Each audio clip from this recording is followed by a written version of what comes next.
E a ministra Carmen Lúcia, do Supremo Tribunal Federal, disse que o povo brasileiro não tem o direito de desistir da democracia.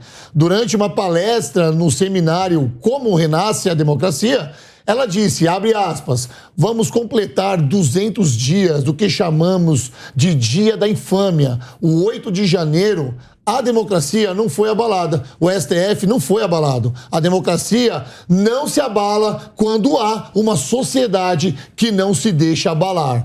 Vai sacudir, vai abalar quando o meu STF passar. Pepe, essa declaração foi pra você. Quando meu amor chegar, não é isso? É isso, essa é a música. Abalou, nós sabemos que abalou, Felipe Monteiro, nós sabemos que abalou o país, tá? É por isso que está sendo instalada aí uma CPMI do 8 de janeiro. A Carmen Lúcia vem falar alguma coisa que talvez não faça muito sentido, porque o STF também foi abalado. Tudo foi abalado no 8 de janeiro. O 8 de janeiro entrará para os livros de história do país. Pode ter certeza disso. Eu não vejo muito fundamento no que ela falou. Ela quis se mostrar forte, foi uma oratória para mostrar que o STF não se abala. Pode não estar abalado nesse momento, porque o STF é muito forte, mas, na minha opinião, abalou. Felipe. Eu tenho uma leitura diferente do 8 de janeiro. Na minha opinião, 8 de janeiro não foi uma tentativa de golpe, não foi uma tentativa de violação ou supressão da democracia. Pelo contrário, na minha opinião, quando você fala em tentativa de golpe, você tem que ter idealizado o que vai ser substituído por aquilo que você está querendo tirar, né? E até agora, ninguém conseguiu comprovar absolutamente nada de que tinha o racional intelectual que iria tirar o Lula, iria colocar outra pessoa para governar o Brasil depois do 8 de janeiro. Então, assim, a narrativa que parte da esquerda fala de que 8 de janeiro foi um golpe, tentativa de golpe, foi uma violação à democracia, isso, na minha opinião, é uma grande baboseira. Não foi. O que aconteceu, na minha leitura, é que os 4 anos de governo Bolsonaro, sem fazer juízo de valor se Bolsonaro acertou ou não, foi um governo de alta intensidade. Ou seja, o Bolsonaro peitou o STF, de certa forma, né? Tá pagando foi contra os governadores, no caso do Covid, né? E para determinadas pessoas, isso seria uma afronta às instituições, logo uma afronta à democracia. Então, depois de 2022, depois de 2023, quando o Lula assume o poder, esses poderes, essas instituições se fecharam para combater o que foi o período do Bolsonaro, né? Sem fazer nenhum juízo de valor. Essa é a minha leitura do 8 de janeiro. Agora, quem fala que o 8 de janeiro foi tentativa de golpe, não tem nenhum sentido. Só tem tentativa de golpe quando você pensa numa estrutura para mudar o status quo, colocar outra no lugar. E isso não aconteceu no 8 de janeiro. Paloma, você tá lá dentro, tá? Deixa eu só completar aqui o que tá no meu rodapé, porque a ministra ainda ligou o conceito de democracia a uma ideia de construção permanente. De acordo com ela, são 3 os princípios ativos de um sistema democrático: a confiança, a responsabilidade e a esperança.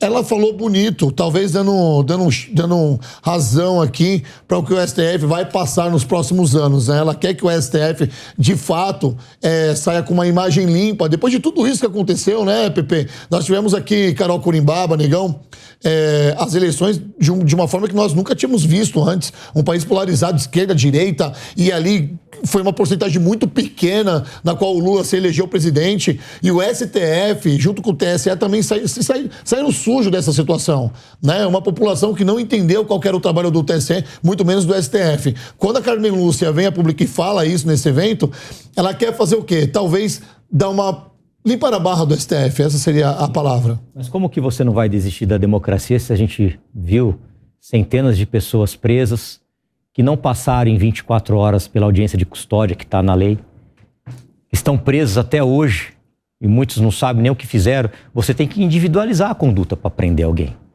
Você não pode simplesmente prender porque estava no local. Isso não existe em lugar nenhum. E aqui no Brasil, pelo que eu conheço um pouco de lei, sou formado em direito, toda conduta criminosa tem que ser individualizada.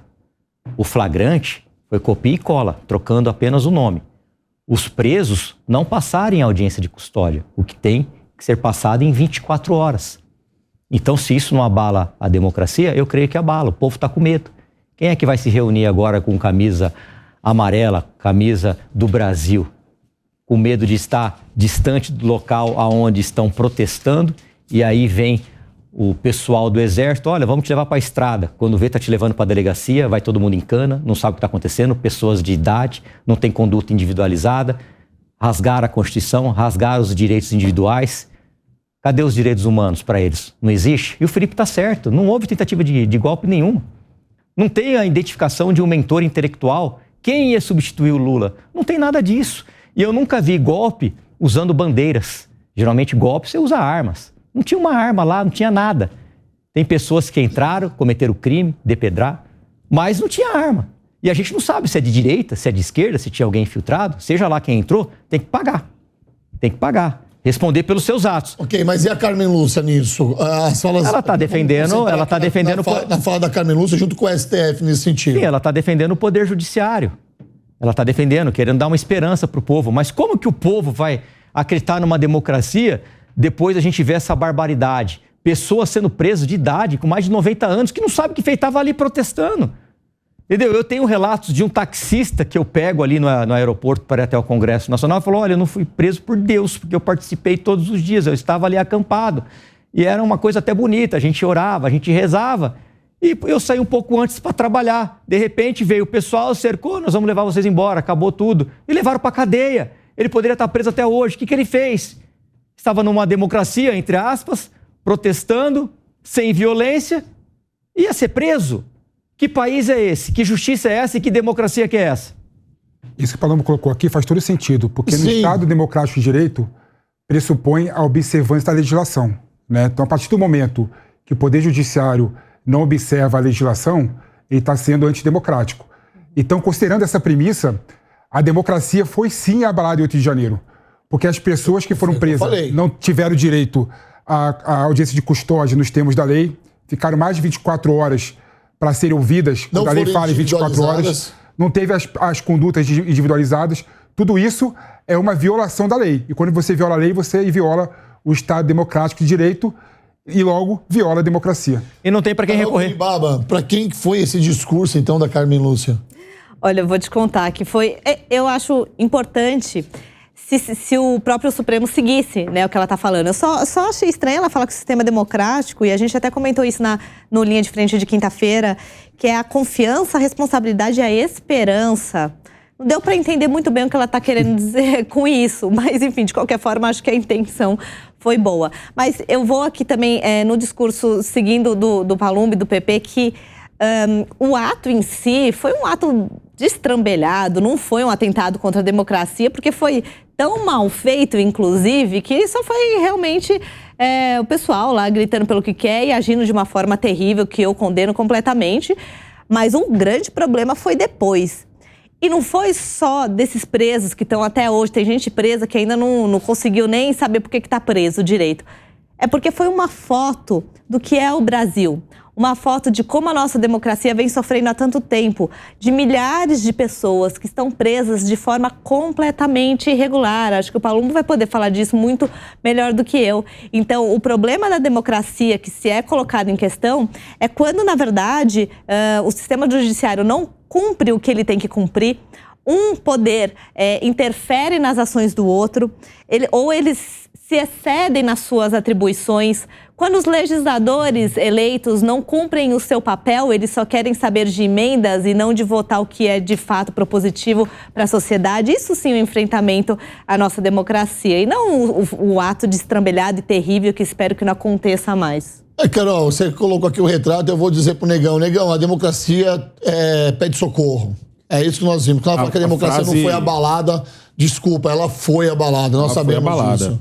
A frase da ministra foi: o povo brasileiro não tem o direito de desistir da democracia. Eu concordo com ela. O problema é que o ministro Barroso disse que derrotamos o bolsonarismo. O presidente da República disse que a democracia é relativa. O Alan Frutuoso, que é jornalista, foi preso ontem. A Jovem Pan está quase perdendo a concessão. A verba de publicidade está quase zerada. Mesmo a Jovem Pan cumprindo todos os requisitos e ainda tendo mais audiência do que algumas emissoras. a ação contra o jornalista Pavinato, que também é aqui da casa. Recentemente eu fiz um podcast com o Fernando Capês no meu canal e eu fiquei cheio de dedos. É o Fernando Capês. Muita gente tem vários livros do Fernando Capês. Eu não tô falando do advogado que acaba, do cara que tá estudando direito, tô falando do camarada que às vezes já tá lá no topo da montanha, lá no STF. Entendeu? O Capês é super respeitado. E mesmo assim, no podcast que eu fiz com ele, eu tinha medo de fazer perguntas para ele que pudessem ou me prejudicar ou prejudicar o próprio Capês, mesmo com todo o gabarito dele. Esse é o Brasil que a gente vive hoje. Esse é o Brasil que a gente vive, onde a gente morre de medo de fazer um comentário. Não é nenhuma crítica, a gente tem medo de fazer um comentário sobre algum ministro. A gente tem medo de fazer algum comentário que possa dar a entender que nós estamos a favor de isso ou daquilo. E dane-se o que você falou sobre... Às vezes você fala lá durante 10, 15 minutos sobre um determinado tempo, clipam lá só 30, 40 segundos do que você falou, e aqueles 30, 40 segundos você perde a monetização do seu canal, você pode ser preso, que nem é o caso do Alan, você fica impedido de ter as suas redes sociais, você fica impedido de comentar o que você quiser. Esse é o Brasil que a gente vive hoje. E dito da boca do presidente da República que a democracia é um conceito relativo. E só um ministro, que foi o Gilmar Mendes, deu a cara para poder dizer assim, gente, isso aqui tá errado. Democracia é assim, assim, assim, assado. Só o Gilmar Mendes. Eu acho que isso é o mais triste hoje. Que apenas um ministro de 11 foi lá e falou assim, não, que palhaçada é essa que a democracia é relativa, entendeu? Negão, toda vez que a gente fala de democracia e o que é relativo e o que não é relativo, nós vamos lembrar da fala do Lula e com certeza nós vamos lembrar também das falas da Carmen Lúcia nesse evento.